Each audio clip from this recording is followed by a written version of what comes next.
안녕하세요. 골라TV 구독자 여러분, 박찬규입니다. 내일장 뭐 살까를 통해 시장에서 급등락 나오고 있는 종목들, 이 종목 사야 될지 팔아야 될지 개인적인 투자 코멘트와 함께 포인트 전략까지 함께 고민을 하고 있죠. 자, 오늘 시장은 좀 다소 엇갈리는 모습이 나오고 있습니다. 코스피는 상승, 코스닥은 하락. 코스닥이 물론 어느 정도 좀 낙폭을 줄이고는 있지만 지금 바이오를 중심으로 차익실현이 가파르게 나오고 있는 가운데 바이오에서 빠진 수급이 2차 전지 그리고 반도체로 흘러 들어가는 모습이 포착이 되고 있죠. 빠르게 좀 점검을 해보겠습니다. 아침에 가장 크게 좀 하락이 두드러지게 나타났던 게 알테오젠이에요. 알테오젠이 장중에 20%까지 밀려버립니다. 지금 현 시점 8.5%. 그러면서 이제 낙폭을 좀 줄이기도 하는 등 왔다 갔다 하면서 변동성이 워낙 커진 이런 상황이 지금 전개가 되고 있거든요. 13분 봉인데요.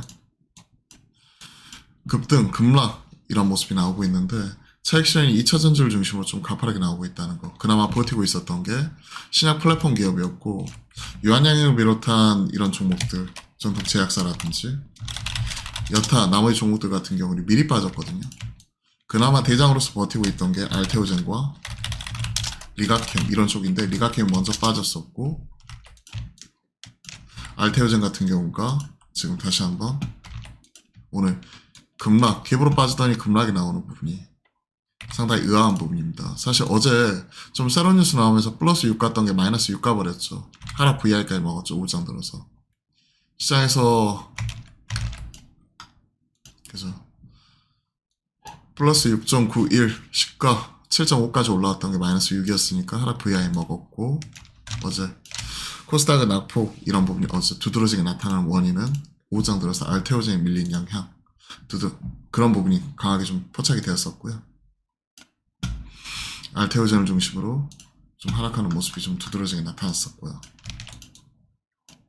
키트루다 SC 임상 3상 탑라인 자체가 긍정적으로 나왔고 정맥주 사용 대비해서 비열등성 관련된 부분에 입증을 했죠.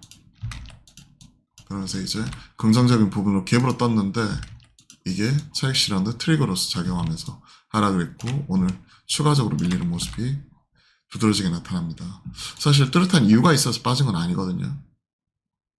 그동안에 먼저 다른 종목들은 빠졌고 알테오젠이 버티고 있었는데 대장이 가장 많이 오르고 가장 늦게 떨어지는데 가장 늦게 떨어지는 모습이 나타나면서 나머지 여타 종목들이 추가적으로 흔들리는 모습이 나오고 있어요.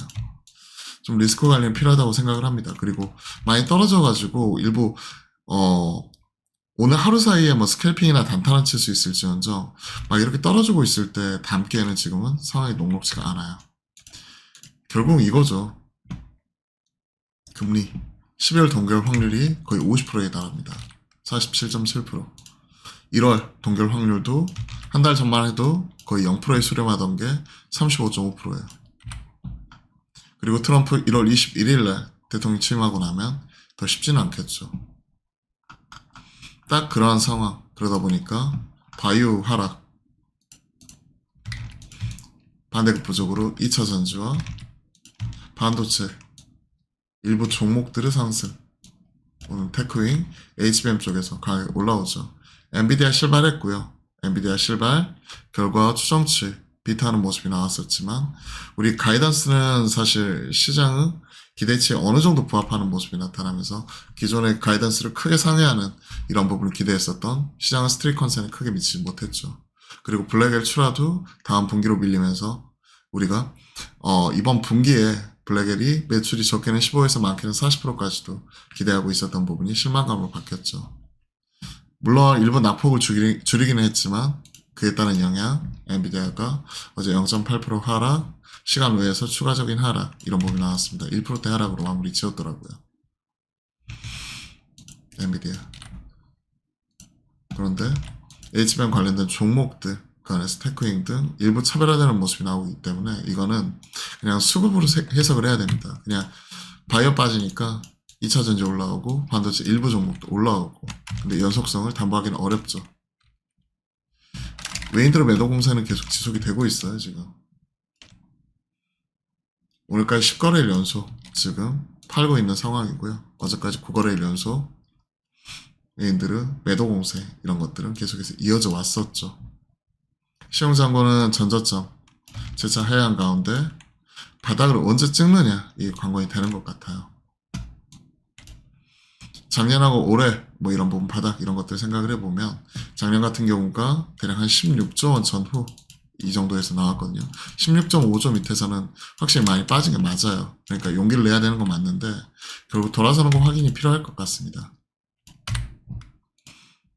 자, 그러다 보니까 시장은 갈 곳 잃은 자금이 2차전지, 반도체, 바이오 그 안에 수순함에 돌고 오늘은 가상자산 쪽. 가상자산이 최고가 이런 부분 경신을 해버리니까요. 뭐 10만 불 돌파도 멀지 않았다 뭐 이런 얘기 나오고 있으니까요. 가상자산 비트코인 가격 보시면요. 1억 3천이 훌쩍 넘어갔죠. 1억 3,300. 자, 신고가를 새로 쓰고 있잖아요. 연간 보더라도. 딱 이러한 상황이니까 시장에서는 갈 곳 잃은 자금이 테마성으로 컴투스 홀딩스, 위메이드 같이 코인원 지분, 위믹스, 우리기술투자, 하나투자증권 이쪽은 업비트 뭐 이런 쪽이니까요. 그러한 종목들로만 돌아가는데 만만치 않게 차익심도 세게 나오기 때문에 이쪽은 빠질 때 사서 올라갈 때 파는 그러니까 오늘같이 올라가는 날은 파는 날이고 사실 이렇게 떨어질 때는 이렇게 올라갈 때는 사기보다는 그냥 잘 파는 날이고 오히려 떨어질 때 사야 된다고 생각을 합니다. 사실 최근에 연속성이 있었던 게 엔터 쪽이니까 오늘 조정 나올 때 하이브나 제압이나 그죠? SM, Y젠트 뭐 이런 종목들 그 중에서 타픽으로는 하이브하고 제압 보는데 뭐 이런 종목들 중심으로만 좀 보수적으로 대응 즉 어느 정도 좀 많이 떨어지면 분할로 조금씩 사는 보수적인 대응에서 좀 모아가는 형태로 대응하는 전략 좀 말씀드려보고 싶고요. 나머지 여타 다른 종목들 같은 경우에 좀 힘이 많이 빠져있는 상황입니다. 특히 오늘 바이오 이쪽은 단타는 모르겠어요. 단타는 오늘 치고받고는 내가 몇십 개가 있다 그럼 할 수는 있겠는데 추세가 깨지고 이렇게 내려가고 있는 상황에서 계속 사서 모아가는 전략은 지금은 좀 아닌 것 같아요. 최소한 돌아서는 거 확인하고 사도 그게 오히려 싸게 사고 기회비용과 보유비로 줄이는 방법인 것 같습니다. 자, 오늘은 목요일이죠. 낮 12시 30분부터 여러분들과 화목한 소통 통해서 실시간 소통 방송 또 만들어 가니까요. 많은 관심과 참여 부탁드리겠습니다. 그럼 오늘 또 화이팅입니다.